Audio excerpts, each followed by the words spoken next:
Yeah, yeah, but you're back. yeah. Yes, So I'm back. so I'm a so you so what I remembered also too is that you gave me a bunch of beats on either a disc, either a disc or a tape, one of the two. And I wrote to all them shits. I think the following week or so came back and we recorded half of those joints there because I believe you was first. From my recollection, it was like it was going to be a project for me. And then you was like, man, I'm Mm. gonna jump on these joints too. And then we end up doing songs together. And then I think that's how when you said that what we gonna name the group. And then I think that's when Coach Cypher came to part. And I was like, word, that's what's up. Let's go. Let's make it happen. And we was recording, we was in your room and we were recording in the closet. Hey yo, we had. Hey yo, this is full circle because I thought James Bond this whole setup just now, and that takes us way back to the janky setup that we had. I had the mic hanging over the closet door. It was hot. It was hot in there. The room was small. We had to turn the AC off. You know what I'm saying? And buckets of Yeah, water. It was just crazy. all that, man. And I remembered I was like, how did you make these beats? He was like, all on my PlayStation. I was like, what? All on your Yeah, PlayStation? He was like, PlayStation. yeah, Yeah. son. So that was crazy. That was crazy. So, and then I I know I just recently posted a photo that I got from your page of us somewhere in DC. I think it was Hmm. somewhere near the 930 Club or whatever. That Probably was was just coming from yeah, somewhere. that was the opposite corner of the 930 Club. That was exactly what you wrote. That was the Roots MTV $2 bill show or something like that. It The was Unplugged it was show. something Right. crazy. Yeah. Yeah, I yeah. remember that day. I remember that day. We was out there since like 12:30. We didn't get into the venue until like about 5. Hell yeah. Tommy Man. Tommy did a Tommy did a windmill and disconnected the cable so all of the energy left the room. It was It was uh crazy. Sway was like, we gotta do this again. Everybody, you know what I'm saying? We gotta do this live. Like it was crazy. Jill And then Scott blowing ears off. right. And then on top of that, it wasn't hardly anybody in there. So they had to make everybody in the top of, if you ever been to the 930 Club, they had to make everybody from the balcony come down to the main Come floor down to the to front. fill it Yeah. up. Mm-hmm. And then Sway is like, man, I ain't never been to DC before. I said, what? How you ain't never been to DC before, Sway? That doesn't even make Mm-hmm. sense to me. But Mm-hmm. it was a good time. It was a good time. And in that photo, you were holding this CD right here. We just dropped Aztec Planet. Yup. Yep, we just Aztec dropped Planet. Aztec The Planet. first project. Yep, the first. Yep, absolutely, absolutely. So this this occasion has, and I think that was like 2003 that we dropped that, right? 2003. We formed, I think, like maybe 2002, and we recorded.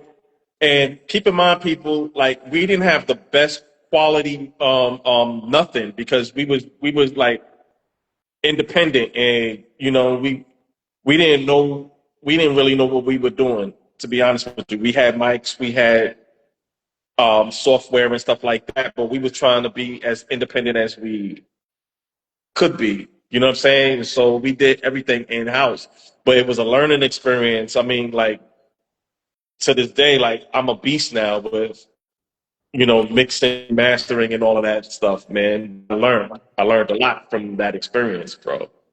Yeah, You know what and I'm saying? that was a great experience for me too because you don't know we don't really think about it from how where we started from to where we at sometimes, and it's like yeah, and then when we really sit down and talk when we really sit down and talk, we be like, damn, we've been doing this for God knows how long, and look how the progression has. I think we dropped two albums, two dolo, two think it was 2 albums that we dropped We, as Culture Cipher, right? yeah, so we did two albums, right? One was the Aztec Planet, Mm-hmm.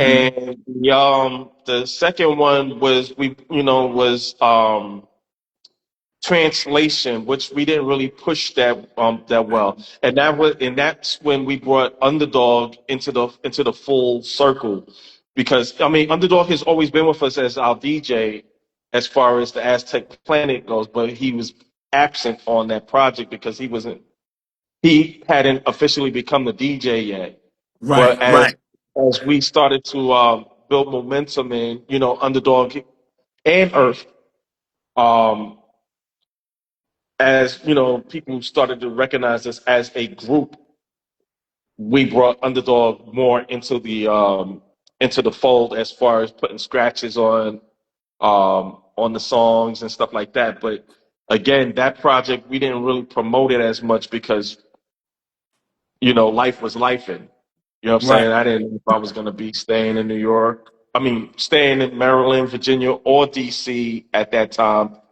Um, you was doing your thing, and we were also trying to do solo projects as well. I dropped my Starving Art, which I started to promote. You were working on The Enoch EP.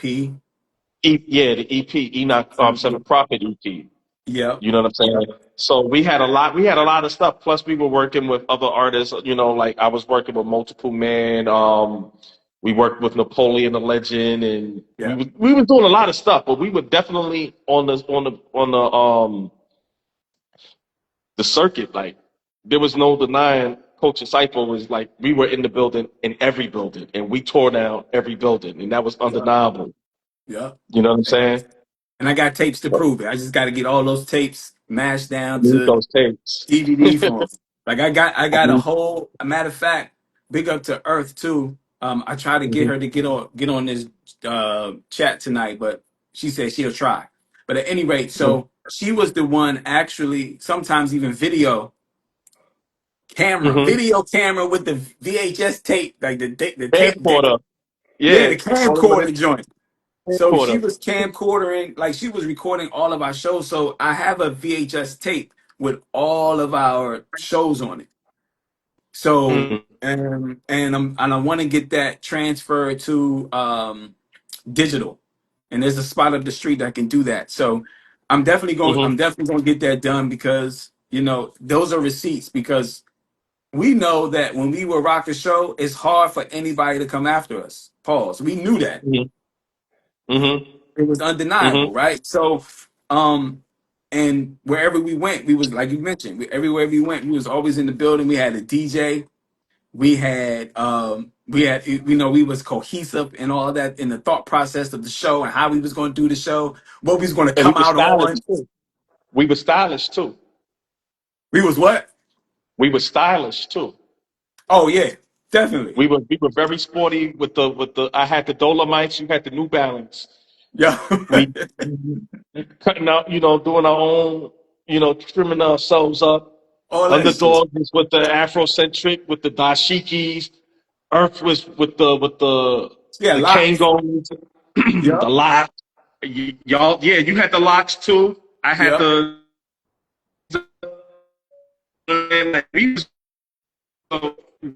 We held it down with like Oh, man, like sound we like Mike Tyson. performance one show. Right? I don't remember this. It was for D and I think it might have been for Good's birthday, and he remembers like the perform. Don't And we move. were Don't move. They performing, say right? don't move your phone verse. They say don't move your phone verse because you're max headroom. My fault. I'm gonna stay like this. I'm gonna stay. Yo, anyhow, like what? What? Yo, I said, what the hell is he saying? yo. So there was this one show that we did, right? and we were supposed to be doing sound check. And all we did was we played the instrumental to one of the tracks for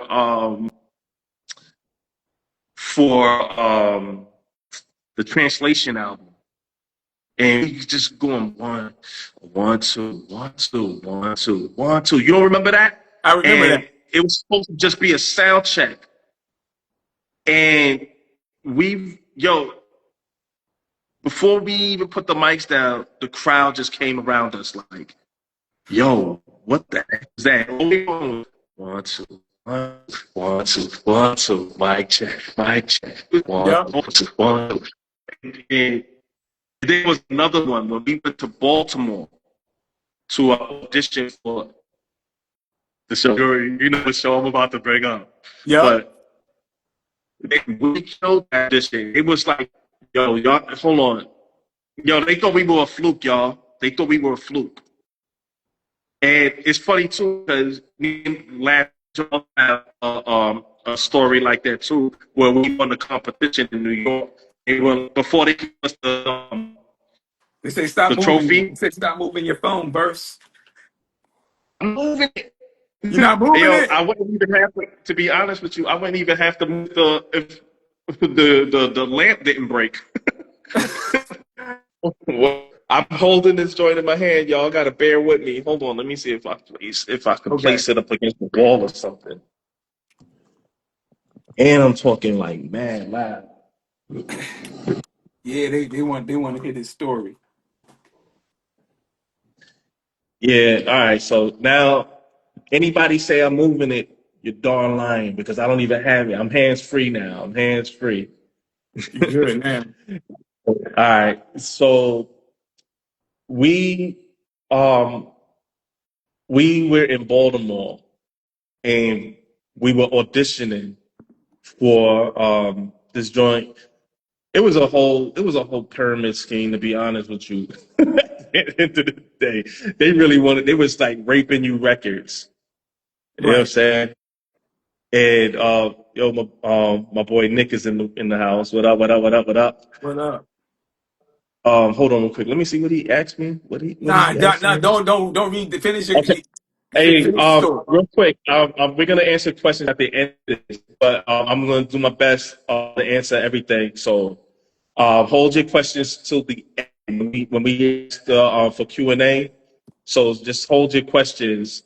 Pardon, Nick. I'm sorry about that. I'm gonna read it when speaking to the Q&A. Um, but anyway, we did this performance, right? We did an audition. We killed it. We should have been in there, but they wanted to see us perform 2 and 3 times before they were like, "Yo, yeah, we need Culture Cypher to be in this showcase." So now we moved to the showcase, right? So this showcase really wanted us to spend, like, sell tickets. So we sold like all of the tickets out. We sold like they gave us like 10 to 20 tickets each. Right. We sold 10 to 20 tickets each. Plus, um, we sold more because we asked for more, right? When we get to the venue, they talking about, you know, sign. By the way, sign this. We were the only group that had a contract that said you cannot use our likeliness or anything, right? So they were like, "All right, cool. You don't want to sign. We're not going to show y'all who's in the building." Right. What labels are in the building. We're just not going to let you know. And so for the whole show, right? Like the show started at around 7, and we were supposed to go on maybe around 9. Based on the order that they were.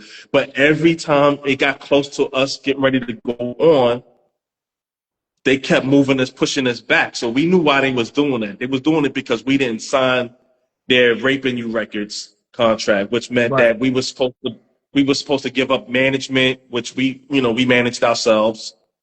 But more so our likeliness, our names, our production, All of that. everything. Like they owned everything, even if they had nothing to do with it. They owned it. So we didn't sign that, and then we presented them with a contract basically saying that they can't use our likeliness in any, for any advertisement or anything like that. They can't use our image to promote their next venues or whatever, Right.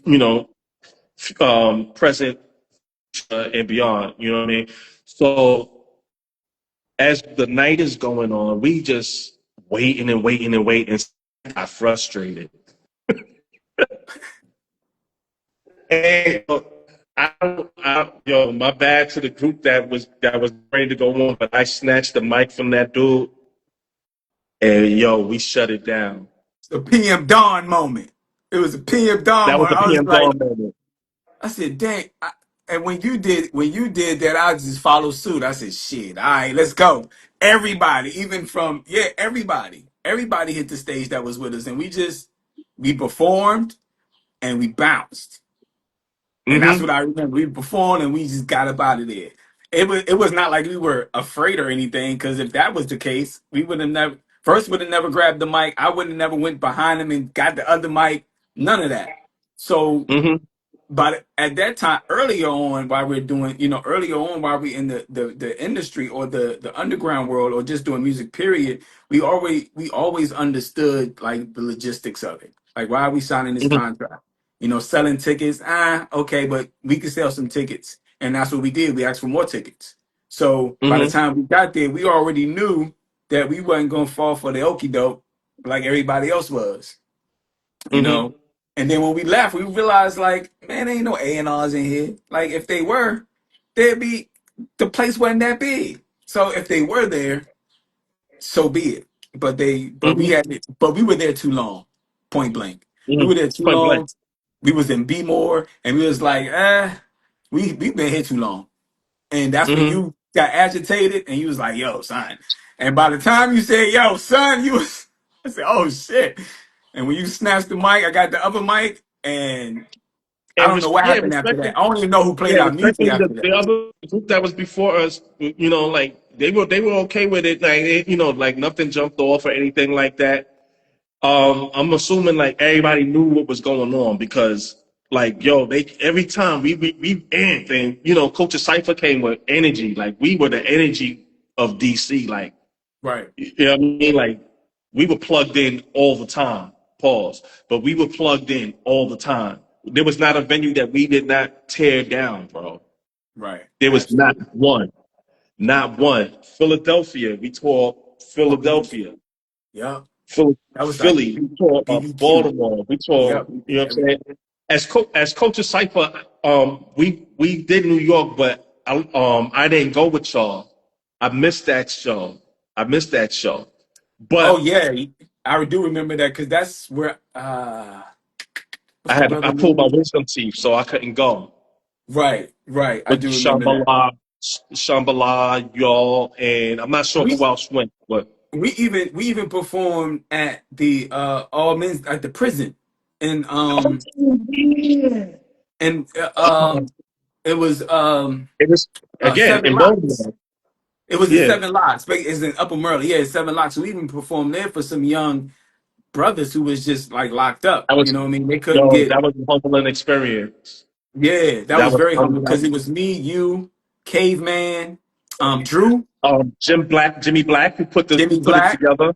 Piece of Yeah, Jimmy Jimmy Black. Black put it together. Yep, yep. So it was a humble experience, because to see all those brothers in orange jumpsuits, and they allowed, however Jimmy Black worked it out, they allowed that thing to happen. And Mm-hmm.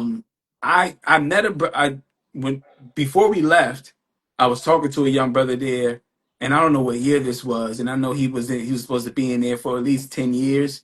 I don't know. Mm-hmm. I don't know what year that was that we went, but there are photos out there somewhere. So I started writing him, but I couldn't send him no books. He was like, "Don't Mm-hmm. send me no books, because they're gonna take the books from us. Like, any books that Mm-hmm. dealing with knowledge and all that." He was like, "They'll take it from us. So don't send me no Mm-hmm. book." So I actually was writing the brother back and forth, and life started lifing, and things happen. And I just sometimes I do think about that brother if he's out, because I think he was either 18 or 19 when I met him. and we're in our, we're in our 50s now. So it's like I wonder how he was doing, and some of those brothers that we encountered while we were at that facility is doing too. And I, like you Hmm. mentioned, I think that was definitely a humbling experience, and to be doing what we love doing there, and them brothers were enjoying the shit. That's the Hmm. dope part. They was Hmm. enjoying it. They were having a good time. So, we as Coach of Cypher have even tore down the prison stages. Hmm. So with that being Hmm. said, how can you not? Yeah, you know what I'm saying. You can't take accolades away, and that's why I want to get this VHS tape, digitize it, put it out there so folks can see it. Also, too, in 2003, we created this. We were on some logo. Oh, In 2003, we was on logo yeah. shit. Like we was on logo shit, and this right here is a screen that I can scan and digitize, and then I'm gonna send it to you too, so you can definitely have it. Um, Hmm. a brother by the name of Mike did this design for us, and Shout out to on Mike. make yeah, yeah we called him White Boy Mike because we had like three different Mikes that we knew. So it was like Hmm. Black Mike and then White Boy Mike. So this is White Boy And then Mike. Mike the CD, and then Mike the CD dude, that used to roll with me all the time. When we used to have the Right. DVD all the time. Yep, Yeah. yep, yep. So May the 2nd, 2003 is when this logo was created.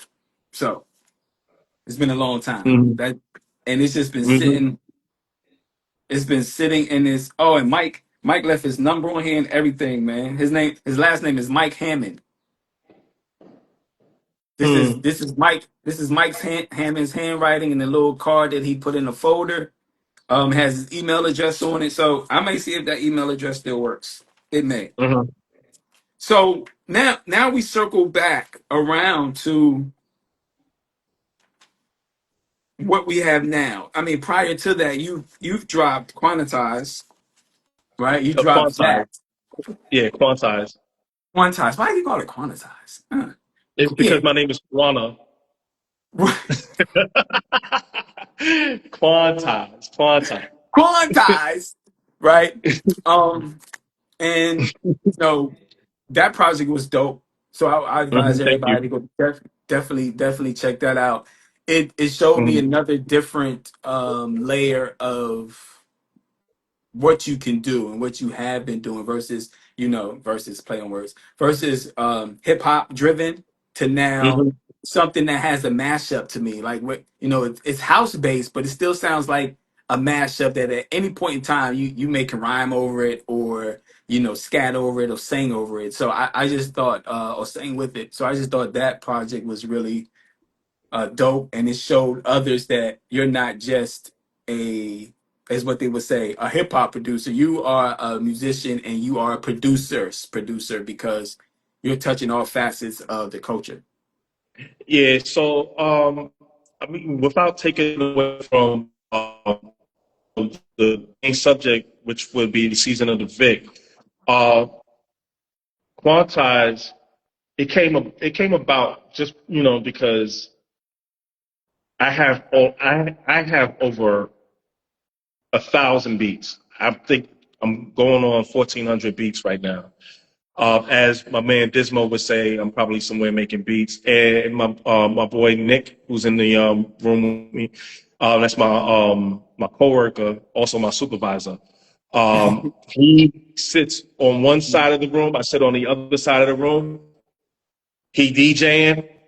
I'm doing research or I'm making beats. You know what I'm saying? When we're supposed to be working, I'm probably gonna be called into the office tomorrow. Nick, sorry man, blowing up the spot. Y'all making beats and DJing. Y'all got DJ equipment and stuff like that. But he was like the tester in so many ways because like he goes to like all the shows, like all anywhere there's a show. My boy Nick, he goes to all of them. Like if there's a show in DC that he wants to go see, like like a certain artist, he goes. So he's like really tapped in. So when I'm doing something that's out of my comfort zone, which would be the house music, right? Uh-huh. Once I see he's tapping his head or he's critiquing it all, right off the rip, I know that I got something.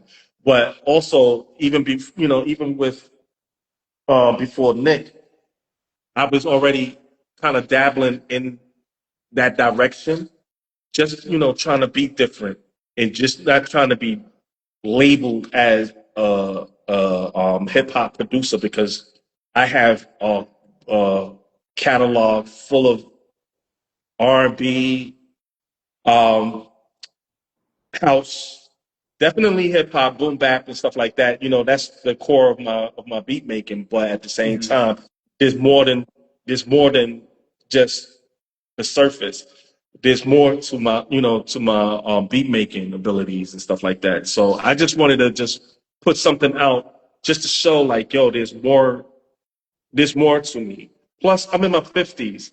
You know what I mean? Like, Yeah, you yeah. know, I was introduced to house music through working at Kemp Mills because we had to play everything, right? But my sister, Regitwinia, who dope poet, legendary in the poet world, she goes by Nzinga. She was into house music, and like really, really put me in that position, like really listened and appreciated. So when I did it for her. I did it for my boy Chenga and a few other people that really go hard for house music. And Right. so before, I knew I can do it, but I also made sure that I wasn't going to disrespect and dissect it and make it something that it wasn't. So I went back, I studied it, found out the roots of it and all of that stuff. And then when I was comfortable enough to know that it was sounding cohesive enough for me to put it out there and it be different, and it still has the integrity and the flavor of house, but in my own signature way, then I was gonna put it out. And then actually you were gonna be on the original version of Quantize, right? And Right. Zinga was gonna be on the Quantize as well because she was like, we ain't never do nothing ever before. So she ended up not showing up and I had to scrap the original. So, I wasn't gonna just leave one vocal on the entire album that's mostly instrumental if Reggie wasn't going to be on the joint. Right. So I was just like, you know what, just scrap it, do it over, and hence Quantize came about, and it's doing really good. Go out there, it's on all digital platforms, Yep. and Nice little show website in the show chat. support. You just you don't have to pay for it. I don't care if you buy it or you don't buy it. You can stream it on versal.com or you can stream it on whatever digital platform is your preference. It's all good. But it is doing good though. I'm watching my streams and everything every week. I get a weekly report and it's doing really good. It's not doing Jay-Z numbers or whoever's the biggest artist at this time, but it's doing good for me. I'm just glad that people are appreciating it. They're listening to it and they respect what I've accomplished with that album. Word, And word. then once I did that, brought me up to speed with the project that we're here to discuss, Season of the Absolutely. Big. Season of the Vic, because I think what put me in the mind frame of that was the when you sent me the beat for the song Motivate, you already put the hook on and the things of that nature.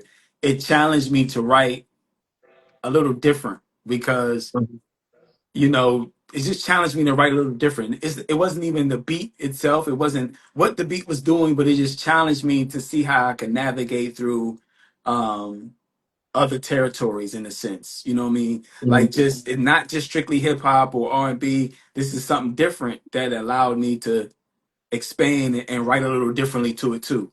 So then we Mhm. started talking about, hey man, this didn't go on, this didn't happen, blah blah blah. But hey, let's work on the project together. And I was like, all right, cool. I got a title, but I don't have no conceptual idea what I want to do. But just it's like Season of the Fit. And Verse was like, well, I'm gonna send you some beats. I got an ass of beats, son. I got like over 1,400 beats. And I was like, oh shit. All right, well, just start sending me beats. So first started sending me beats, and at this moment, I was going through like my whole detox phase, like from the month of May 1st to the 31st, and I was going through all those processes, and it started to now come to fruition. Because prior to that, um, I just started writing to whatever he was sending me and the beats that stuck out to me, and we started to now create a concept. It's like, okay, verse, I want this to be like seasonal. I want these beats to sound like a different season, and I think I will just title each song after a season. Well, the Mm-hmm. seasons.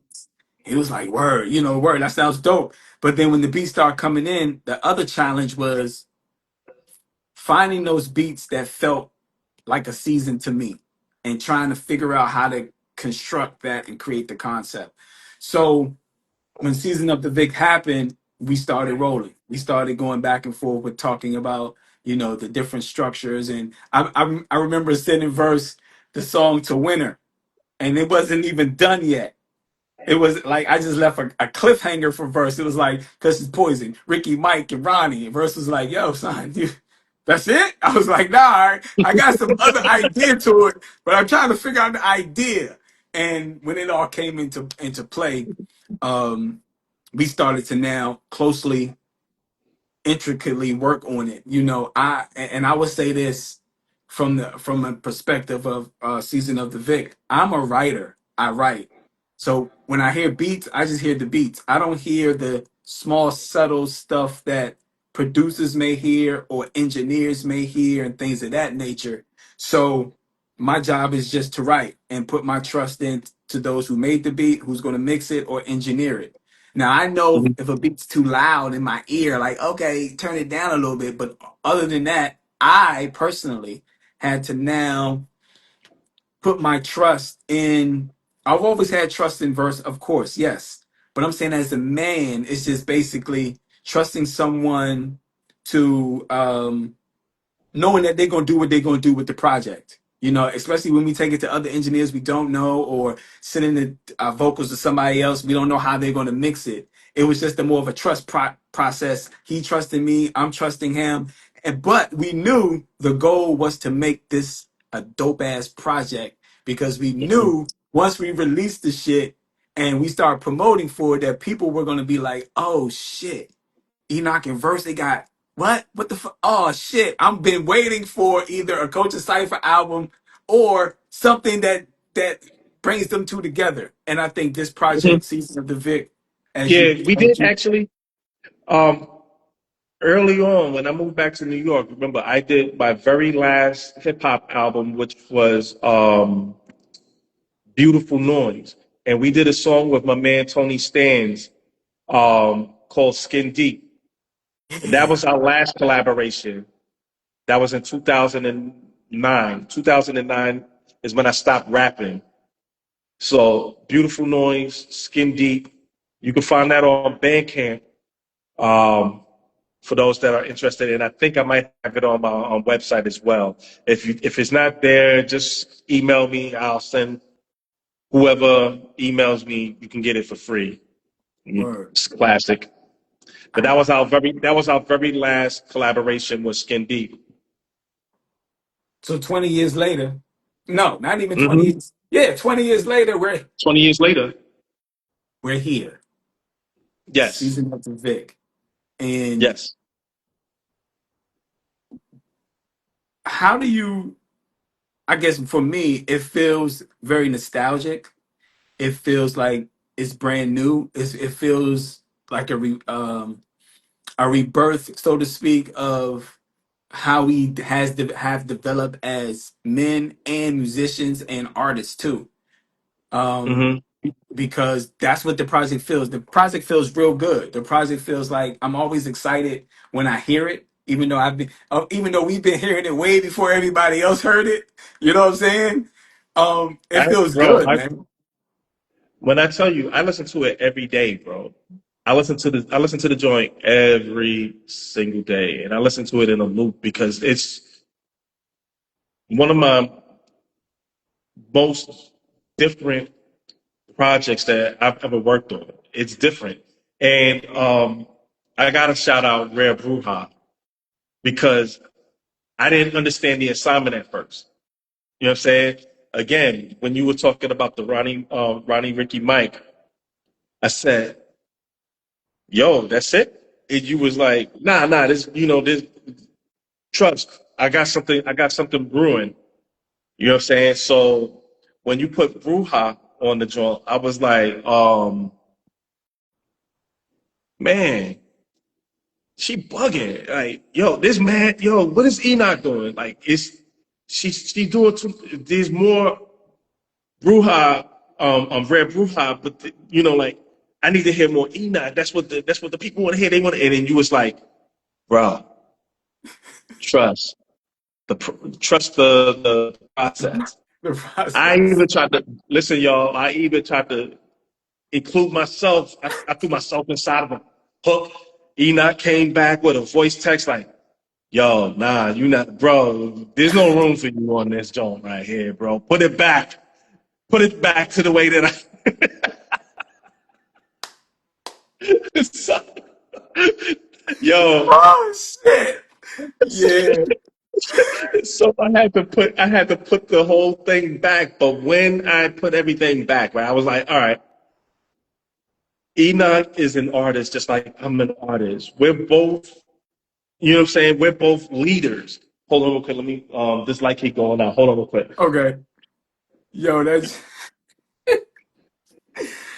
Yeah, Oh so man. we're both, we're both leaders, and we haven't been crew in a long time. So it's kind of like filling each other out again, and you know what I'm saying? Like, hey, Yep. maybe this idea works. Plus, we're not in the same room. You're in DC, I'm in New York, and I don't really work like that. I like in the same room. You know what I'm saying? Because the energy is felt that way. You know, Hmm. and brainstorm and come up with ideas. We can scrap ideas right there on the spot. So this was different. But going back to the whole thing with it being like, yo, I don't really hear you. I hear more her, not you. Once I started to properly mix it and then just listen back, I started to see what you were saying. And so I just left it. I was like, yo, once you said, yo, V, like you, I don't see the idea anymore. Once I put myself on it, I was like, okay, let me move back. Let me put my magic on it over here and let Enoch play his magic over here because that was the one thing. You were providing the lyrics. I was providing the production. You know what I'm saying? So even when, like you was doing your thing, you wanted it a certain, a certain way, a certain format.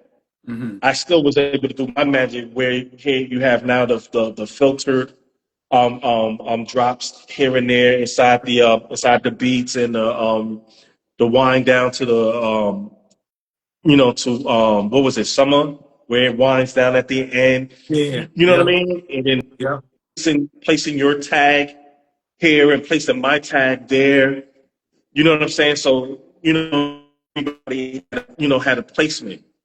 You know what I'm Yep. saying? And then figuring out what to do with Rare because she was the most integral part of this project, in my opinion. Like she is the narrator of the project, and she's the heart of the project. She's the birth of the project. You know what I'm saying? Like Right. without her, that the project would still be good, but I don't think that it would be what it is because when she came on, it became art. It became more than music. It became an art project. You know what I'm saying? Yeah. It's something like Rib said. She said, listen to it by yourself, right? Hmm. And it's one of those projects that you have to listen to it by yourself. You can't listen. You can listen to it in a group setting too, but listen to it by yourself and then have a discussion about it later with self or with other people who's also listened to the album because the album is very different. It's an art album. It's like it's poetry. It's lyricism. It's dope beats. It's you know what I'm saying. I told you my favorites. One of the favorite joints on there is the last joint, and Right. then also Summer's my once I heard the way y'all brought Summer in, and she goes, "Don't play with me, baby." I had to put that echo in there to like emphasize, don't play with her. She's not playing around with y'all. Right. You know what I'm Right. saying? Yeah. And the playful banter that y'all have on Autumn, you know what I'm saying? The back and forth, and like just the placement of everything. When I heard it, I heard it like everybody else heard it. Like I didn't do this. I'm listening to it like Enoch just dropped something. I had nothing to do with it. I'm listening to it like a fan, Yeah. somebody who's just curious to see, oh, what this dude got. Let me see. He dropping something. He dropping something every month. Let me see what he got. You know what I'm saying? So it Mhm. was like that. When I heard it, it was just like, what? Like how do we explain it? And I guess this is why we're here now. Yeah. You know what I mean? Because It's this album is very dope to me, in my opinion. And if I had nothing to do with it, I would still think that it was a dope project. You know what I right. mean? I think it's dope. Like I said, when I hear it, if it's hard to explain the feeling when I hear it. Like for me, Hmm. it's hard to explain the feeling because I listen to it subjectively. Like I listen to it like it's not me. It's not Hmm. verse. I listen to it like I don't know anybody who is listening. I listen to it like someone just met me on the street 2 minutes ago. That's how I listen Hmm. to it. And the placements and how the seasons are aligned and it makes sense. It feels it feels like a it is a dope project, but it just feels different and it feels maturity is there, the growth is there, and me doing two things with the project for me as a writer, trying to match my energy with the beats, and then trying Hmm. to then dialing back my energy for some of the beats because Autumn was for me to write was different, because Hmm. I tell people this when I first started writing, it was hard for me to write those particular songs. Hmm. It was always like it was always catching wreck, like King C would say, always catching wreck, like you just rhyming. So at this point, it gave me an opportunity to storytell, and it gave me Hmm. opportunity to feel like I was in a safe space. The beat made me Hmm. feel like a safe space, and if I'm with the opposite sex, or if I'm with a woman, in a sense, it made me feel that way. And that whole banter of us going back and forth was really dope too, because Red Bruja, she came over here once to, she came to the crib to do it, and then she came back again to re-listen to it to add other layers to it. So after she added other layers to it, and I think the following day I came along and just dropped my little bits and pieces in there because I was like, oh, it's a whole type of dialect, a dialect and conversation going on in Autumn. Hmm. But for me, man, I think the beat selections that I was just like, you sending me something like, hey, I think this will be good for summer. And I listened Hmm. to it and was like, yo, you're absolutely right. I bet. And then people talk about another one too, which is spring, and Hmm. how spring came into play. Because at one point before at one point when it was on the season of the VIC schedule, we were going to name it Spring Break or Hmm. something of that nature. And I was like, just let's name it Spring because how it fits. But Hmm. prior to that, that song was called Peace Treaty. No Peace Treaty. No peace treaty, and yeah, that's why you hear everybody in the that rap, including myself, who came out of retirement for this, rapping with two of my original partners. One being Last Measure from Forbidden, the other one from Culture Cypher. You know what I'm saying? Right. So, and between both of y'all, between everybody, everybody was trying to get me to rap. But I felt like that was the perfect opportunity for me to get on the mic, man, and do something. And it just flew. The beat put me in that place where I felt like rapping, and I knew I was like, you know what, I'm gonna reach out to you. It was in the spring. or No Peace Treaty wasn't originally for this project originally, Right. right? Right. So fun fact to all that like the song, it wouldn't have been on this project, but if anybody in here knows of Last Measure, he has a group called 4040, and 4040 is a brilliant group. They work with a lot of different producers um, um, for each project that they have. I think with the exception of maybe their earlier work, they Mm-hmm. always have some top tier producer.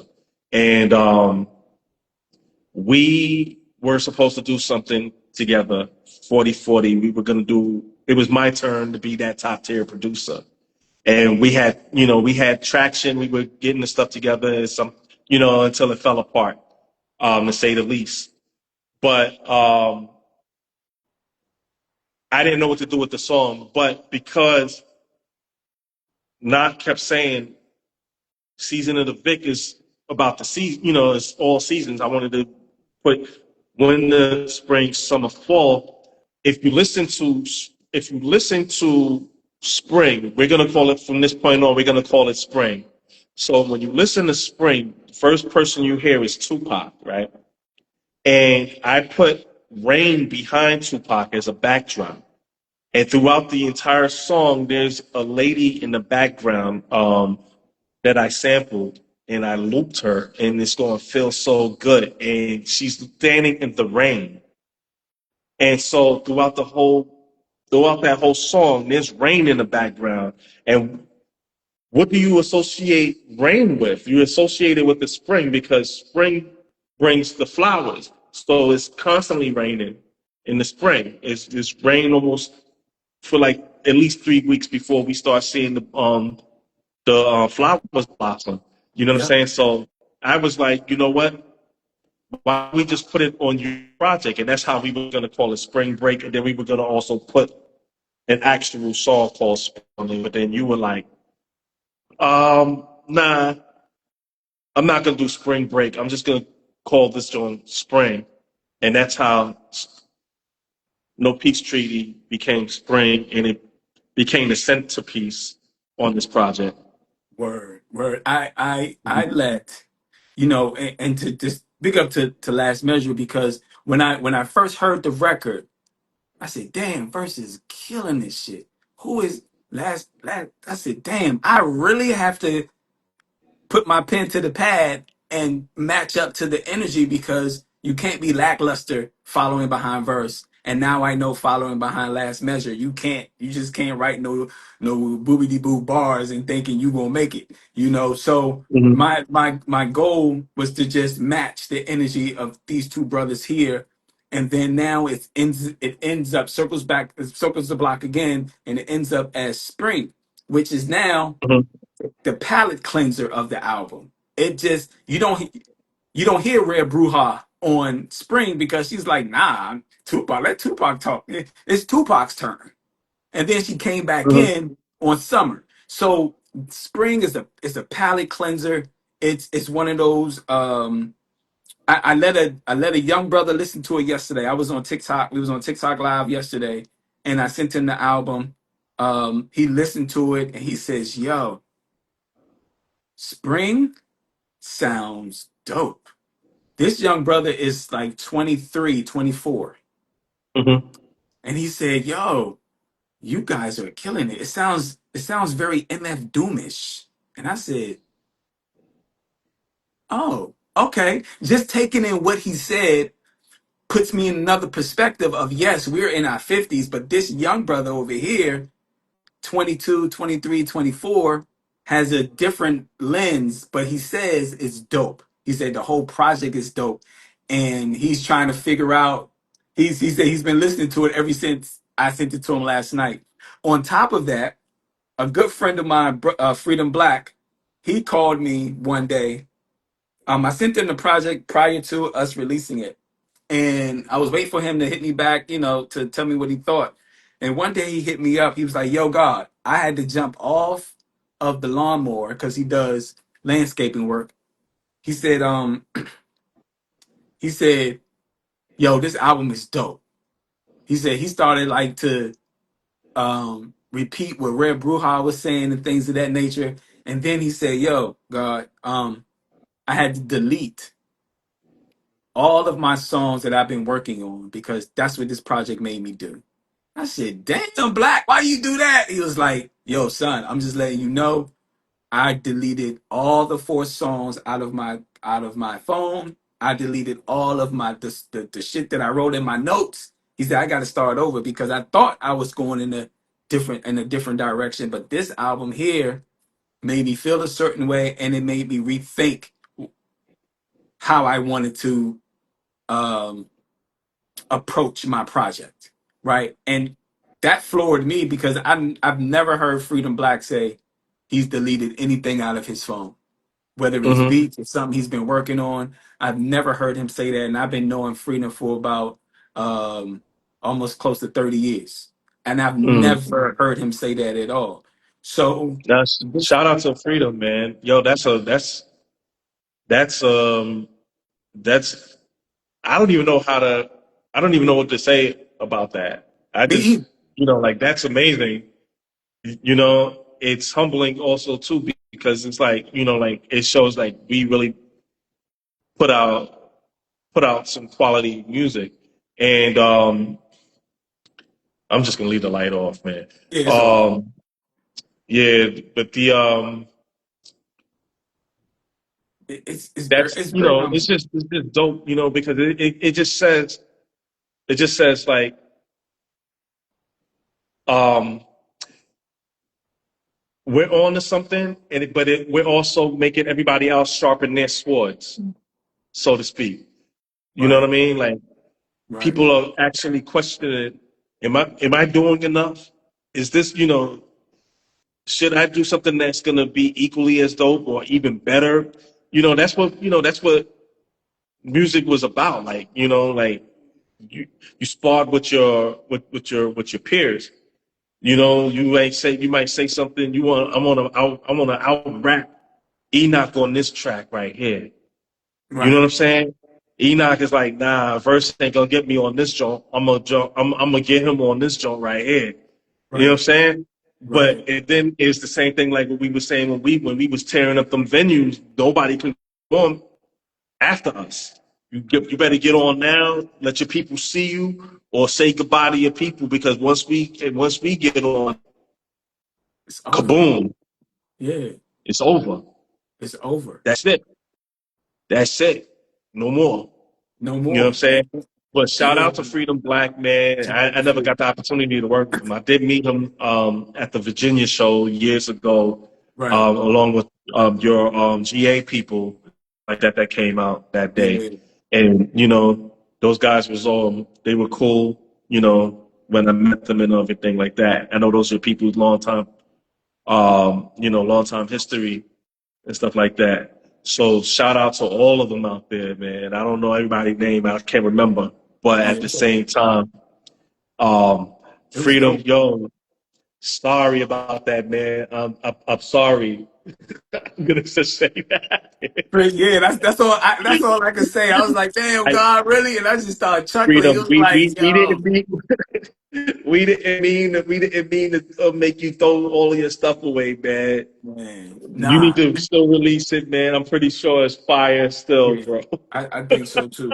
Yeah, absolutely. And people don't know that we went to the studio twice to mix and master this.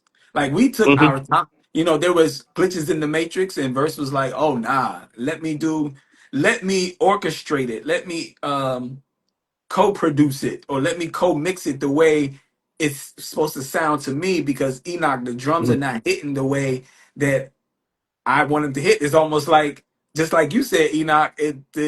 What you did, your vision is there. He was like, "But my vision is gone now," and I was like, "Shit, all right, son. Like, however you want to do it, I'm trusting you. That whatever you're hearing, I'm trusting your ear." He was like, "Word." Hmm. So And it when they came flipped back it even back to better. it, it came And it back came even back even better. better. It came back even better. And Hmm. I don't know if you remember or not though, but when Season of the Vic dropped on July the 11th, that Hmm. was and I didn't know this either. That was Earth's. oldest son's born day. You know, he transitioned. Mm. He transitioned when he was Yeah. 5. Right. And when I spoke to her, you know, I saw a look on her face. And I was like, "What's wrong? What's wrong?" She was like, "Nothing." And it hit me. I was like, "Oh, today is Divine's birthday. He would have been Divine. Yeah. 30, Divine. he would have been 30 years old on July the Mm-hmm. 11th." So it was a special.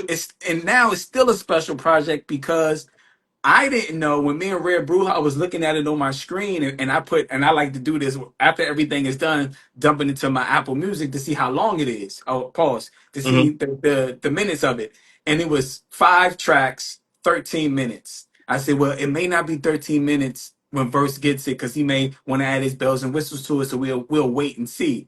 When you hit me back, Mm-hmm. he was like, "Yo, son, it's 13, it's still 13 minutes." I said, "Damn, that's my grandmother's birthday, 513." She Mm-hmm. transitioned.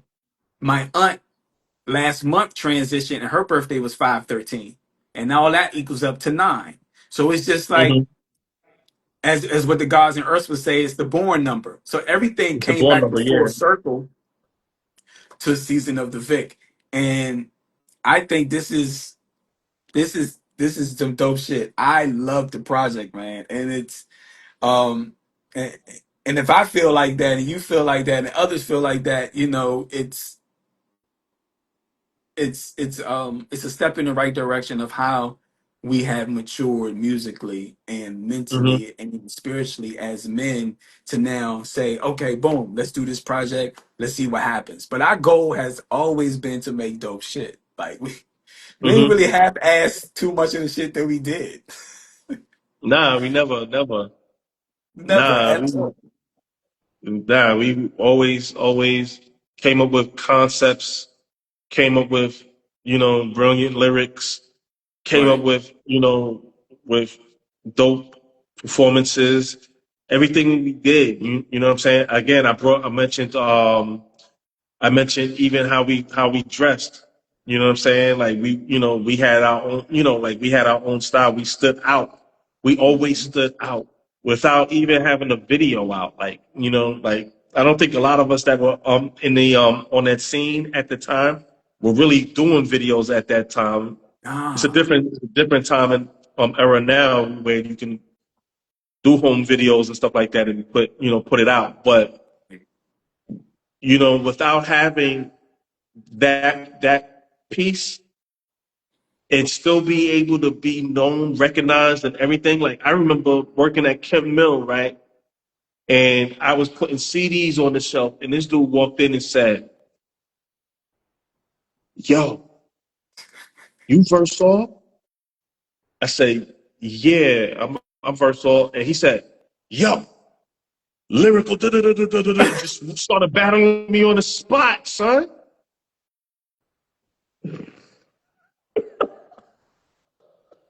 And I was, oh shit, that's crazy. yo, that joint had me Wild crazy. Yo, time, I was man. like, I just laughed. I think he just really wanted me to come back. I said something real quick, and I left it there. I just hit him with like a little 4 bars and left it there. And I was like, you coming to the show, right? We're gonna be performing Friday. He like, yeah. He ended up at the show, but but that was like a funny moment. And then even when I moved back to New York, um, I was walking into Target. I was in the parking lot on my way into a Target, and some random dude came out and he was spitting one of my verses to me. And at this point, like I'm still fresh in New York now. Like I'm a New Yorker, true and true. But let's not forget, 5 to 6 years of my life, I was a Washingtonian, pretty Right. much. You know what I'm saying? Honorary, But we weren't in New York like that. So how did you get this CD? Like like we wasn't on iTunes yet. We wasn't, like we was hand in hand with the CDs. Another time too in New York. Another time too. I'm standing out in front of Fat Beats. God, rest in peace to Fat Beats. I'm standing out front with a bunch of people. We selling CDs and stuff like that, right? Mm-hmm. Piece to Creaturenomics and all of those guys that was out there, Percy P, Unknown, Top Dog, from OGC. It was a lot of us out there. Right. And this dude, he pulled up, right? He pulled up. He knew everybody but me, so he dapped everybody off. And I guess, not to make me feel uncomfortable or anything like that or awkward, right? He Mm-hmm. strange look. He's like, "Yo, where I know you from?" I'm like, "I don't know." I knew I did not know who he was. So, at the same time, when people say that in New York, you better be prepared to, knuckle up or whatever. You Right. know what I'm saying? Because it could mean like you had a problem with somebody and you got away and they remembered you or whatever. So, he goes into Fat Beats. He goes upstairs. We still downstairs, and he comes back down. He daps everybody off, right? And he gets in the car. But before he gets in the car, he looks at me again. He's like, "Son, I swear, I know you from somewhere." Pulls off, comes back. And he's like, "Yo, this is you?" He's like calling me to the car. He's like, "This is you?" And he turns it up. And it's a Culture Cypher CD. Damn. And I'm like, "Yeah, that's me." And what's dope about that, right? The names that I shouted out a few Uh-huh. minutes ago, they did not know who I was. Only one person I was introduced to. That's my boy Unknown time and Man Meditate. I only knew those two, but like I'm on these guys stomping ground. These guys are out there selling their CDs every day. If you knew Fat Beats, you knew you was gonna get a cipher. You was gonna get people running up on you with their CDs and all of that. So Right. I'm just standing out there trying to sell my CD, and Homeboy just solidified me by having a Damn. Culture Cipher CD. And then he sped off. I ain't never seen him again. Another time, I'm still getting acclimated in New York. I'm going to an open mic. And shout out to my boy Ty from the Bush. I meet him. I meet my boy in Tume Gant, who's he was in he's an actor or whatever, but he also raps and everything too, and he's a dope beat maker. I'm meeting all these guys at this open mic. We're talking, and talking to this guy by the name of Ty from the Bush. I just meet him. He goes, "So where you from?" I'm like, "I'm from New York, but I'm just moving back here from DC." He goes, "Word? You from DC?" "Nah, I'm not from DC. I've just moved back from DC." "Word? Yo, you know a dude by the name of the Multiple Man?" I go, "Yeah, that's my brother." He pulled out the Multiple Man CD. So like, yo, it was moments like that that made me feel like, yo, we are on to something. And with that Multiple Man CD, Right. although I had a lot of production on that CD and I arranged the music on it, but I wasn't the only producer on that project, right? Right. Um, it just showed that like we were actually making noise where we were local. We were a local act, right? Right. But we were in DC, we were in Philly, we were in Baltimore, we were all over the place. We would have been everywhere, had we continued to keep doing our thing as a collective group. Yep. Um, but we really made an impact where I'm coming back to my hometown and people got CDs and know of people that I ran with on a daily basis. Yeah.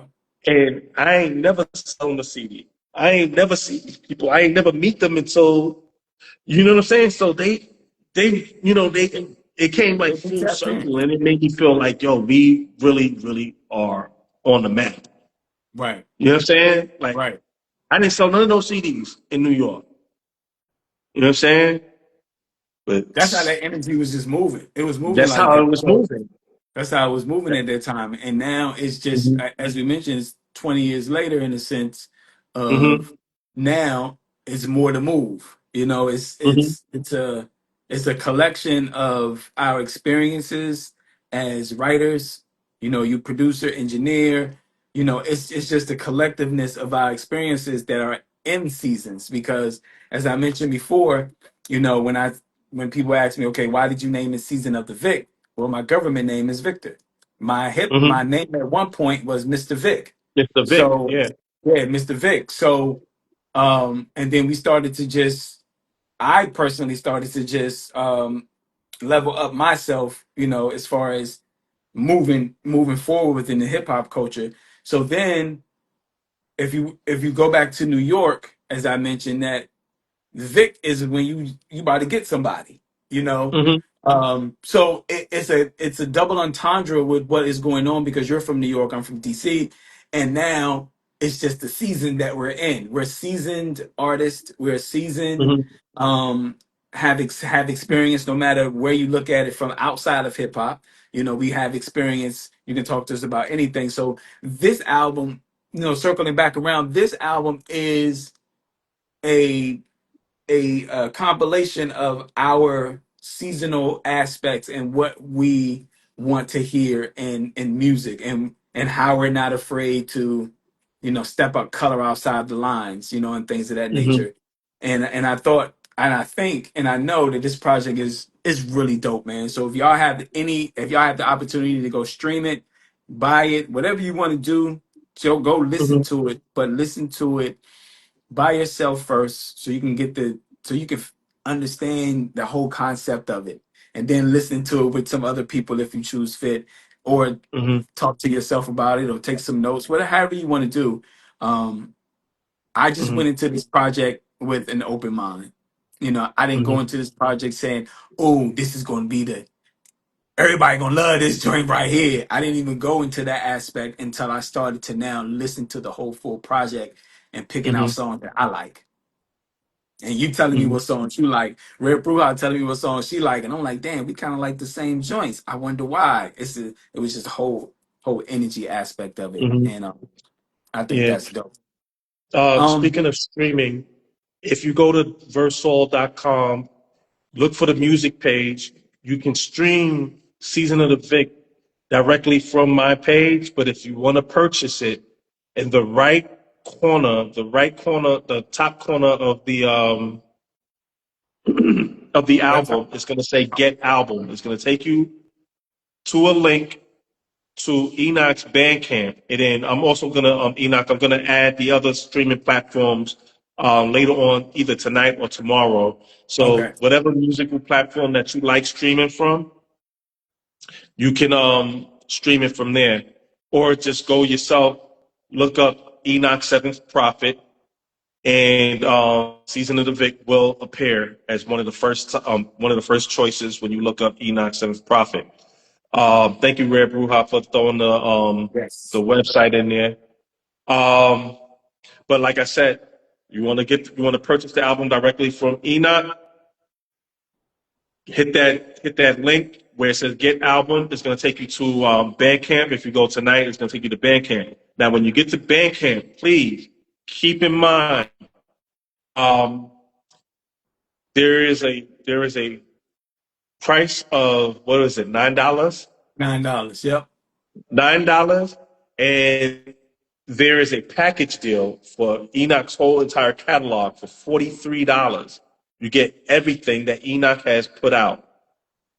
Um, and then there's another option, right, which is Pay what you want. pay what you want. Please be mindful that when you hit a purchase, you make sure you put the right amount of whatever you want to purchase, because we had an issue where somebody thought they were buying the Mysteries of Chess Boxing Wu-Tang album. I'm not going to say no names, but it was a big error. You know, we got it straightened out. Shout Yeah. out to my boy that that went and bought the album, but yo, he was Appreciate you. steaming. I woke up to mad texts like, "Yo, the album is dope, but yo, Yeah, but it was a hefty amount for an album. it was. It was. I had to tell him like, yo, you must have thought you was buying that Wu-Tang Mystery album, bro. That nobody's supposed to hear for another 35 years. Yeah. Oh, and I just got off tour too. It's like that Monday morning, and my phone was like beep beep beep beep beep. I was like, "What the fuck?" It's verse, and I listen to the voice message. I'm like, "Really?" And I go see Hmm. it. I'm like, "Damn, damn." All right, let me see. So it's good that we yes, it's good that we caught it. Yes, verse is absolutely Hmm. right. Make sure that when you're it's $9. Make sure of that. And if you want to purchase it, if you want to say, hey, make your own price for it, that's cool too. But just make sure that it is. Say for instance, if you make it $10, if you put in there $10, make sure you don't put four or five zeros in there. You know what I mean? Make sure that you were understanding that process. But other than that, big up to everybody who has purchased it. Um, I really appreciate it. We really appreciate it because this has been a long time coming. This has Yes. Yup. been full circle for the both of us, Hmm. and you guys don't know what we may do next. But right now, I think me and Versus focus on we are focused on Season of the Vic and other avenues that Versus working with as well too.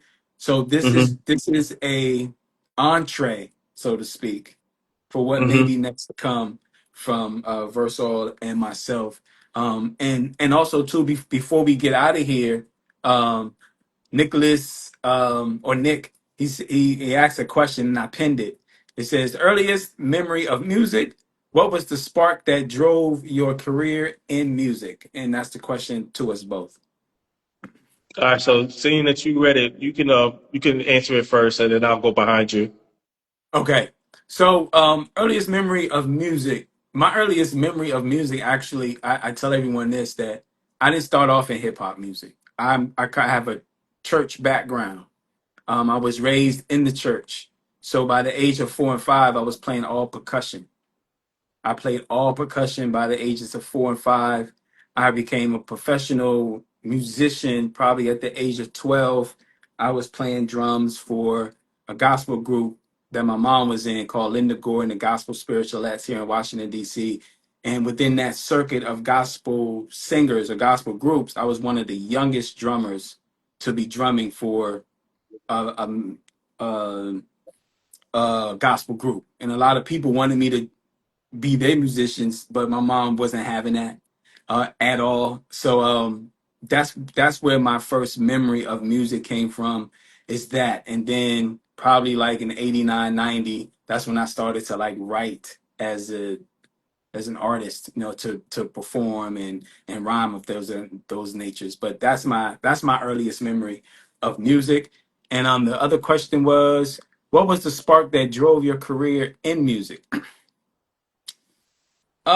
The spark, I would say, a brother by the name of Frank Smith. He used to battle everybody in high school. And I was like, damn, Frank battles everybody in high school. And he was a very top tier artist. He was a very top tier performer. He would freestyle. And we were in a group called Total Chaos, and he was the lead vocalist in that group. And I always wanted to pattern myself after Frank and freestyle like him off the top of the head, do these things. And I knew that wasn't my calling to follow Frank's footsteps, but he was the one that sparked me to continue on to writing, continue on to performing and things of that nature. And also my brother DJ Bamboo, rest in peace to him. Those two brothers there kind of sparked that idea that this can either be an hobby or something that I'm going to really invest in. And it became something I really invested myself in. So yeah, that hopefully I answered your questions. But yeah, that's like my spiel. All right. So for me, it was my father, pretty much. played music in my house from Friday until the next Friday until the next Friday. All kind of music. So the Bee Gees, he would play the Bee Gees. He would play Elton John. He would play all, just everybody. Lionel Richie. He would play Michael Jackson. He would play everything. Like our house was the house where if you wanted to hear something new and exclusive, my father had it. He had 8 tracks. He had records. He had cassettes. He had and it was just music being played all the time in my house. Plus, I'm from the Mecca. I'm from the Bronx originally. So I was out there. You know what I'm saying? As a young kid, I was in the streets. I was watching these guys set up the turntables and stuff like that, breaking open lamp posts, plugging it up, and jamming. You know what I'm saying? Mm-hmm. I was out there. I wasn't watching from the window. I was out there. And my my oldest cousin and my oldest brother, like they were cool to me. They were the ones that were like really cool. Like I still to this day kind of like look up to them because they were the fly guys. They were the British Walkers and the mock necks and stuff like that. I had the hand-me-downs from them and my uncles that were also on the other side. They were doing their thing. So I guess that's where I get kind of my, the ability to mix and match and make my own style. But all of that, I say all of that to say that's where I first heard music was in my household, playing records and stuff like that. My father was always into playing music all the time, and my house was lively that way. Now, the spark came about breaking night one night. Me and another one of my cousins rode. We were out with a friend of ours named Chris, and we had a friend, and I'm still good friends with her today. Her name is Ruby. Um, we were out breaking night one night, and Ruby had just went in. She couldn't break night, but we were in her neighborhood at the time, and we didn't want to go home. I used to always walk around with a Casio SK5, which was my first sampler. And so we used to just loop beats and stuff like that, and just like wherever there was a opening, we would loop something that was popular at the time. I think Mecca and the Soul Brother was my joint, so we was rapping over that probably. Right. And we started rapping and making fun of Ruby. She probably don't know this because she wasn't there. She was there, but then she wasn't there, and so we was making fun of her at the time. Mm-hmm. And that's when I really took it serious. But even before that, my boy Flo, I remember the first rhyme that we ever wrote together. We was cutting school, and it was like it was horrible. It was horrible. It goes 1, 2. Let me buckle my shoe with my man KV, me and my crew.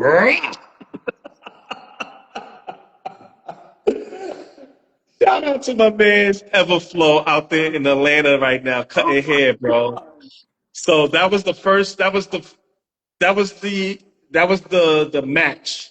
But the spark was me and my brother Ro, my cousin Ro, and Chris that night making fun of Ruby and actually like coming up with stuff, just freestyling. That was the first time that I ever like really rapped. And then we took it to the page. And then my cousin Ro was nasty. He got his management. We got in the studio.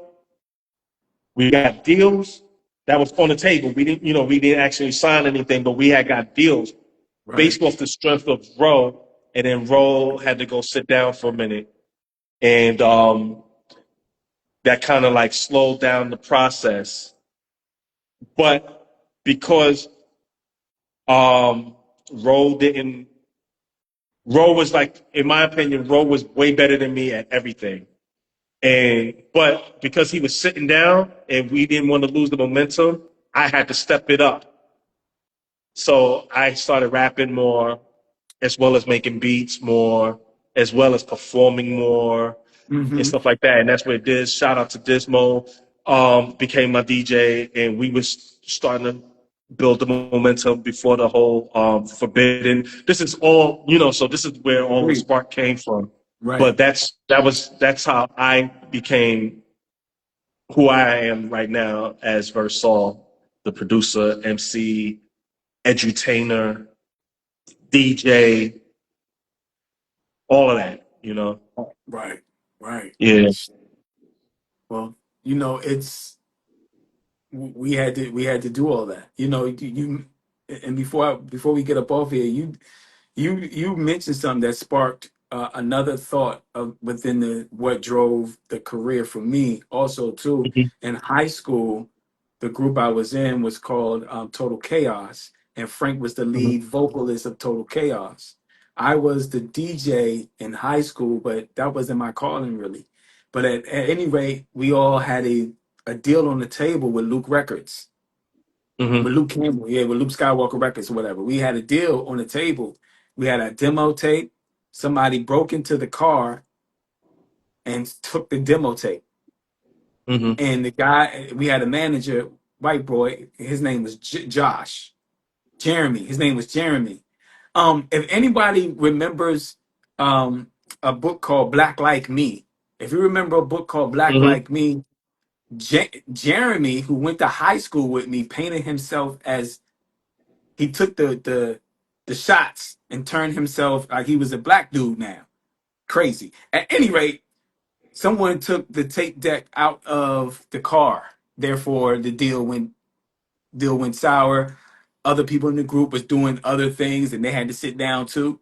So my spark was just basically that, to not quit, to not stop, to take what I've learned in the church market and utilize it in hip hop, is that call and response and things of that nature, and utilize that. So I've thinking about it now because you sparked that basically sparked my, I got to continue this on because everybody else is not, in a sense, or we were almost this close, but nothing really popped off. So that's why that's what sparked it for me too. So yeah, Hmm.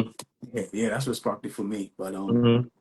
Anybody thank you else for have that any other question, man. questions, man? We could take questions before we get up out of here. I know we don't have that many people in the room anymore, but um, if anybody has anything else to add to this, or if you don't, then we can end it. But if not, then we can keep it going a little bit more. I would love to hear from anybody, just whatever questions you got. Word, We here. I'm here to answer anything while we still here, while we still got some type of batteries on our absolutely. phones right now. So. My joint was like, boo, doo, doo, doo. Let's see. That's well. Let me see if anybody got any questions. Oh, damn, son. Big up to Last Measure. He said the album is dope. Rare Hmm. Bruja mentioned that the numerology with the project is divine within itself, of how all of that came about, and how we didn't even set it up like that. It just flowed with Yeah, us. It just I, flowed. I peeped that too. Yeah. Measure throughout there, Forest Projects. Shout out to Forest Projects. Shout out to all of the people from Forest Projects that stole beats from me. Fat Joe. Um, but I digress. Shout out to the people that I asked directly, DJ Premier, put me on some stuff. They didn't want to put me on nothing. Shout out to my boy K7 and, a couple of people out there that act like they don't remember me, but are following me and stuff like that on here. So I don't care if I'm Oh gonna be shit. petty right now, man. But yo, I want y'all to really understand that Kwana, Wale, Versal, KV, I am all of those people, and I have been in a lot of places, and I know a lot of people, Yeah. but my name don't get mentioned at all. I have history. So, but you know what? I'm very humble. I sit back and I watch things happen, and I'm humble enough to know that, yo, listen, if I must be doing something good if you want to steal it from me. Yeah. But at the same time, it's not right. You shouldn't be It's not stealing from right. somebody. If you in the position to put somebody on, put them on. I don't want to Right. be put on. I've been independent for over 30 years. Yeah.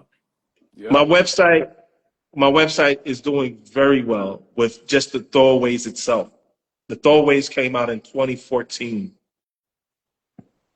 and people are still downloading the throwaways, and I don't know why, because they're throwaway beats. They're still downloading. They're still streaming. That's what's But up. but feel free. I love it. I love Yep. it. But Yep. shout out to Forest Project. Shout out to College Point. College Point. I hold College Point on my back. College Point, Queens.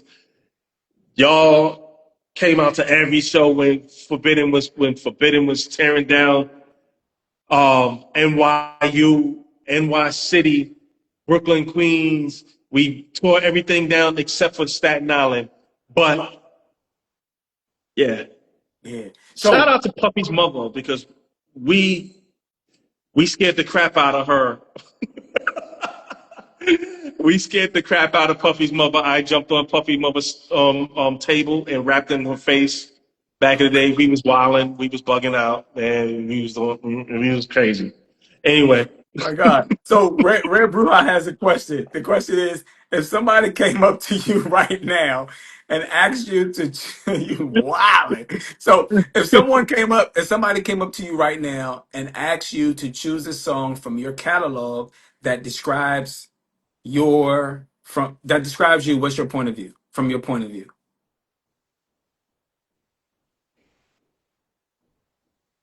Damn. something from my catalog that describes me. Hmm. I think That all my describes music you from your describes point me. of view.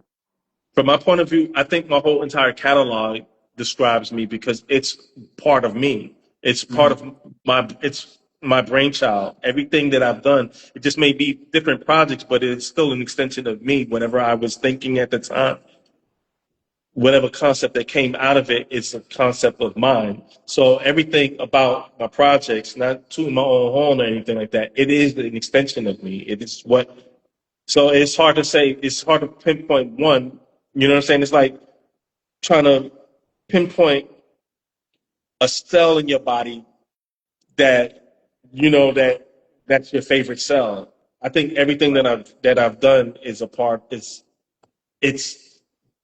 the evolution of whatever I've become. You know what I'm saying? It's all a part of me.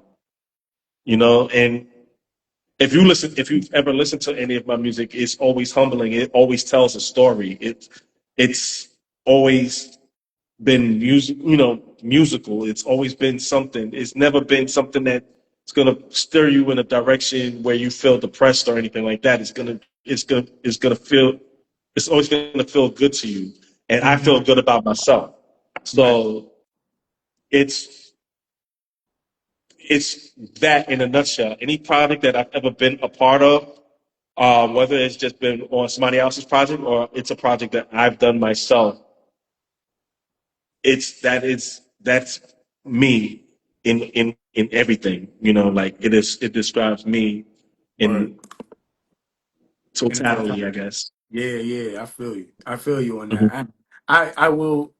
I would say, you know, um, I mean, I can definitely agree with what you're saying too, because it's the totality of the experience of me as an artist. But if I were to point out, I was my whole catalog too. But if I were to point out a song, I would say Reagan era, because it's storytelling in the sense of how I was raised, who raised me, my grandmother, and things of that nature. It kind of puts my life on with the magnifying glass, Mhm. of how I was raised during that process of the Reagan era. So if that's if someone would say, hey, what if that one song that describes you from your point of view, then I would just tell them to go listen. Of course, listen to the catalog, and then you can get a bigger picture of who I am. But if you want a right now image, then it would be Reagan era, the song Reagan era. So, Hmm. Oh so yeah, that joint is dope too. oh, that shit's That crazy. joint is dope. Oh That yeah, joint is dope. also King C said, also King C, who's my DJ producer as well, he said that the Shout out album to was King dope. C, Said the album was Mega dope. Clan. The beat, yeah, he said the beats were fire. And you know, King is very boisterous and he's very playful. He's very like transparent. He was like, Hmm. he was like, damn, I'm jealous because I ain't even get a placement on this project. I said, King, me and you are already working on a project. You know, I just want to work with one producer at a time. I don't like the mix and matching and shit because that shit throws me off. And then he was Hmm. like, man, fuck verse, man. That's the album is fucking fire. He was like, man, fuck verse, man. I was like, sir, why you saying that? He was like, man, the fucking album is fire, man. He's like, I'm a yo. oh, He was like, shout out to yo, Digital verse. Squad too, man. He was like, verse got beats. He Yo, was like, son, verse got beats. I was like, yeah. He was like, man, fuck y'all, man. And he just hung up the phone. hey man. Oh, but he does that Yo, though. man, can't we all It just get along? nah, he does that in a sense of like, if he really fucks with if he doesn't fuck with a record, he's not Hmm. going to mention it. He's not going to mention it. If I send him a record, he might not even. He might be like, "Yeah, that joint alright." But when he heard the Hmm. project in its totality, you know, it's in its entirety, he when King C is happy about something, his response is like, "Damn, I fucking missed out on this shit." He said, "Man, this shit fire." He was like, "Man, first got some fire ass beats." And then that's what he said. But it was in a playful Hmm. manner, not in a sense of like, I want to fight you type shit. But Uh-huh. that's how Real, King C is. real Like if quick. you ever meet King C, Mhm. you would instantly be like, yeah, this dude, wild boy, this dude, a Real wild quick, boy. shout out to my brother Unknown who just entered the room, Ultraviolet Beethoven. That's my brother Unknown that I was talking about earlier. Word. Um, when I was talking about standing in front of Fat Beats. That's my brother right there. Shout out to him and thank you, bro. He says great job. I appreciate you, brother. Thank you, man. I appreciate that, man. That's all we try to do is try to do great work. That's it. That's it. That's it. Yeah. That's it. So yeah, Let's get to this question that Measure yes. said. He said, "What was the most challenging part of recording a part?" Um, ABD. I'm not sure what ABD. I'm old head, so I don't know what the ABD means. I, Um, or maybe it's a part abroad. I don't know. In distance. Oh, and in apart and in distance. Maybe that's he misspelled the of and and apart yeah, and yeah, in yeah. distance. So, what was the most challenging part of recording apart and in distance?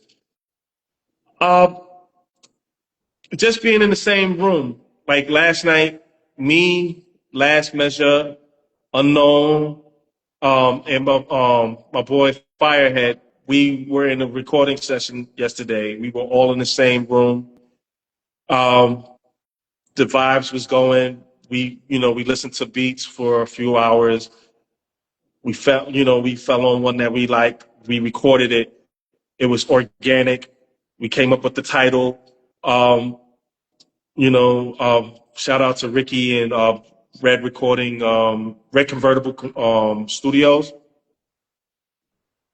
Everything just fell into place, and that's what I like. Now, as far as the distance between me and Enoch being in two different states, um, it was challenging, but it wasn't because we were still in communication. If we weren't on the phone talking with each other, um, we were sending each other voice text, and just saying how what we can do better. What how do we feel about certain things about the post recording and everything like that. So we were still in contact. We just weren't in the same room, but because we have a history and a long history of working with each other, we slept in the same rooms, bro, hotels and stuff like that. Right. Um, we've broke bread together. We were sick together. We were all, like this is my brother for real, for real. Like, Facts. so it wasn't that hard. It wasn't that hard. It's the same. And you know, it's the same with you, Measure. Like, you know, we we have a long history. So like, because we've worked with each other before, it wasn't really. It was just like riding a bike. You know what I'm saying? Just more mature. We just more mature. We got better bikes now. You know what I'm saying? We have a better understanding of musicality and everything. Like I told you in the beginning, like if anybody has Aztec Planets to this day, go back and listen to it and listen to season of the bit, and you'll see like, yo, the production was dope. Lyrically, it was dope, but yo, it was distorted. Beats were EQ properly. It was, you know, that was our learning lesson. You know what I'm Mhm. saying? So it was, you know, like for us, it wasn't really not, it wasn't really that hard. Where, you know, like I could have seen if it was just like me just sending Enoch beat, and Enoch sent me back the project, and or either the other way, and then I sent them back the project, and there was no communication. Then it would be, you know, it would be challenging because it would been like, you know, from one part to the next, there wouldn't have been any. It would have been pretty much like one sided, I guess, so to speak. It would have been pretty much one sided, even though we both provided something, but not knowing what the outcome was going to be. We were in tune from the time that we said that we were going to do something. I started to send him beats, and he started to select what he liked, and then, you know, took a little hiatus in between the conversations because I was still working on Quantize. But once Quantize was out of the way, we went back to it. Enoch picked, you know, picked a few more beats, and then it became what it became, and then we were in communication from that time all the way up until this point. Yep. So yeah, so it wasn't that hard. Yeah, it wasn't because the conversation, I still have the text in the phone of the date. Conversation started December 2024. Mm. Mm-hmm. So, you know, all of that time leading up to the present moment that we've stayed in communication. Sometimes we even didn't even talk about hip hop. We talked about just regular life stuff, you know what I mean? Just Mm-hmm. catching up and things of that nature. So, to even add on to that, it wasn't difficult at all because we talked about each other's setup. Like, what you got? What mic you using? That mic sounds Mm-hmm. good. Shit. Like, what you? I'm like, I'm using this mic. Oh, I used to use that mic. Oh, really? Oh, shit. So we start talking about setup. So therefore, you know, when I was sending things over, he already knew what mic I was working with. I sent them like the whole project draft wise, say, hey, what you think about this? Blah blah blah. So we started just being communicating, and I think that's where it is. When you communicate with the person, whether they could be in London or you're here or Africa and you're here, whatever the case is, as long as y'all are communicating with each other, whether through email or voice note, as me and Verse was doing, or calling each other on the phone at the studio, be like, yo, engineer wants you to ask you a question, man, because I can't answer this shit right now because I ain't an engineer. Talk to so and so.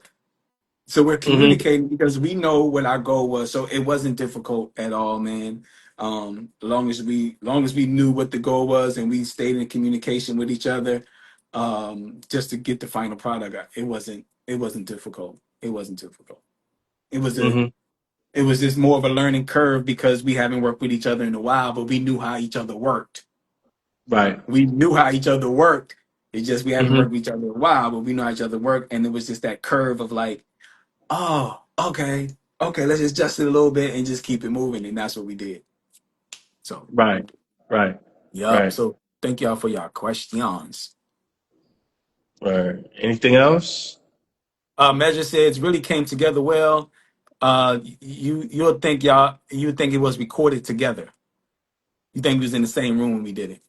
Well, me and Mm-hmm. Rare Bruja was in the same room, Mm-hmm. you know. So it's just that In a sense, translation. I guess in a sense I was in the room because the production was there. Mm-hmm. So, you know, I'm not a talkative person at all. I'm a very observant person. So when I'm in the room, it's the background. I'm the music. So pretty much I was in the room, you know, Yep.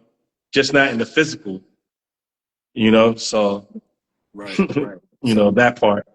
that part, yeah. So it's all metaphysics. It's all like being in the room, but not in the room. But it's basically making sure that we're taking care of, because the beats to me are like children. They're like grown-ups. They're like, hey, make sure you take care of my baby.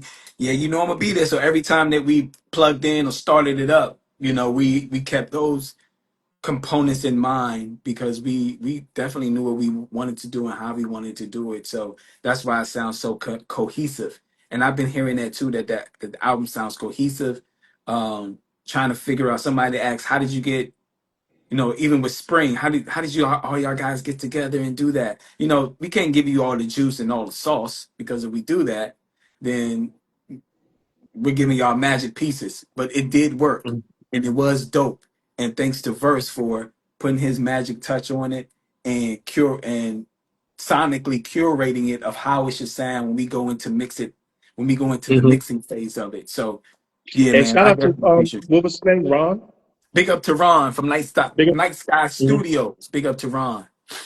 Yeah, Yeah, because shout out to him because he did his best to try to work with what I originally sent, and you know it's that part would have been the to answer Rich's or last message's question. That was the hardest part, was not being there for the mix session, because that's where, when I heard it back, the flavor was gone.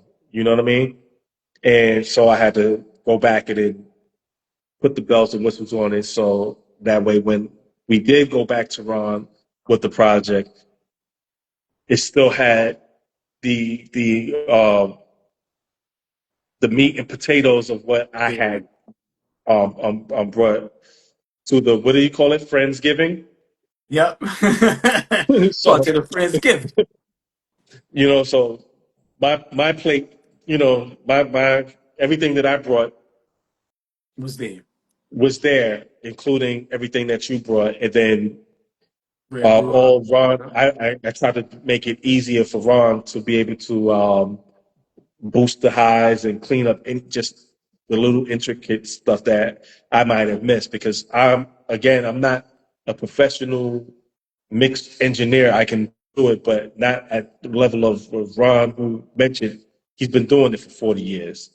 You know, I've been a producer for at least 30, 40 years, but all of the technical stuff I'm still learning on my own because, Mhm. again, I like being independent. So, and I like to know, I like to be able to sit with people and understand when they're saying, oh, megahertz this and kilohertz that and stuff, I like to be in those conversations and be able to keep up and understand when they're saying all of these technical terms and stuff like that. I want to know myself too. So that way, I can keep up, like I just said, Facts, so facts, yeah. facts. You know, I yeah, I ain't got nothing else to say. I just want everybody to go listen to it. Season of the Vic. You Season of the know, Vic. Yep, on all streaming platforms. Also, I have Hmm. a little link that I probably post, whether it's in the stories, that you can click that link and you can go to a poll that let us know which song you like the best. What is your favorite song? Thus far, Autumn is a lot of people. Autumn and Summer are at the top of the list of Hmm. what people like. Hmm. And that's a good thing. That's good for us because we can see what the people are interested in. We can see what sonically where y'all moving to. So that helps Hmm. me as a writer. That helps Verse as a producer, and an Hmm. engineer and a writer too. To see like, oh, we can't duplicate Season of the Vic. Of course we can't, but it still gives us the opportunity to know what y'all like and what we can move forward to doing Indeed. for the next time. You know. So thank you to everybody who supported. Thank you to everybody who was listening. Thank y'all so much for rocking with Culture Cypher. Thank y'all so much for coming to the shows, rocking out with us, being at Capital City Records. And the floor is bending like this. We don't know if that joint gonna cave in or not. Um, Oh my but yeah, goodness. it's big up to y'all, man. Thank y'all so Shout much out, for your support. shout out to the Culture Cipher alum DJ Underdog, DJ Earth Yes. One, um, Shambhala, that was Agua, Born Infinite. Yeah. Um, Shout out to Flex Matthews, DJ Damu, who Yeah. is a super dope producer in his own right.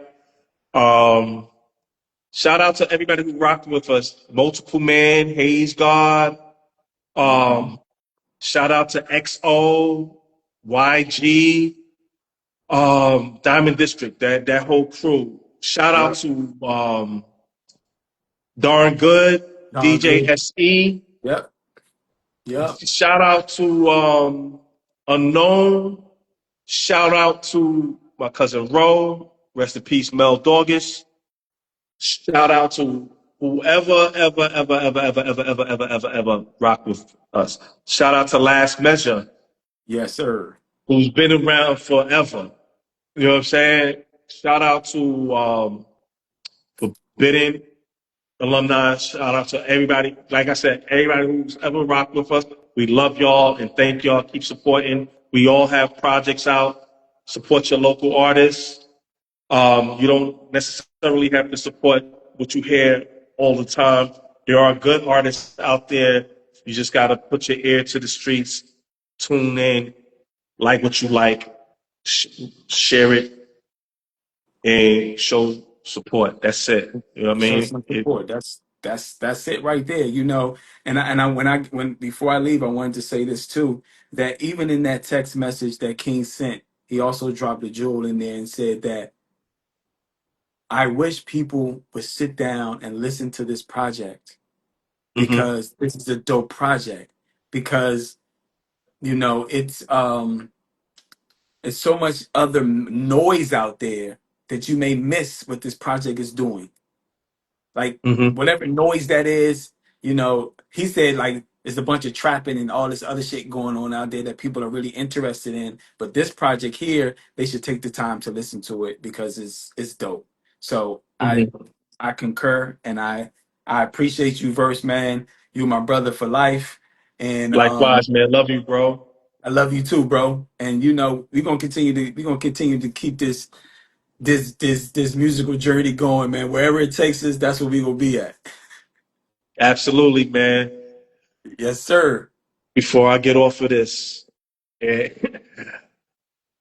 I'm letting y'all people out there know y'all definitely don't ever want us to get on the mic and grab a stage again. Trust me. Because I'm pretty sure even at the age of 52, we will outdo anybody on the stage. Trust. And I'm going to leave it with that. And with that being said, see y'all later. Peace, And if you peace. don't, Thank y'all for, for, peace. for rocking with us tonight. Peace. Yes, sir. Peace.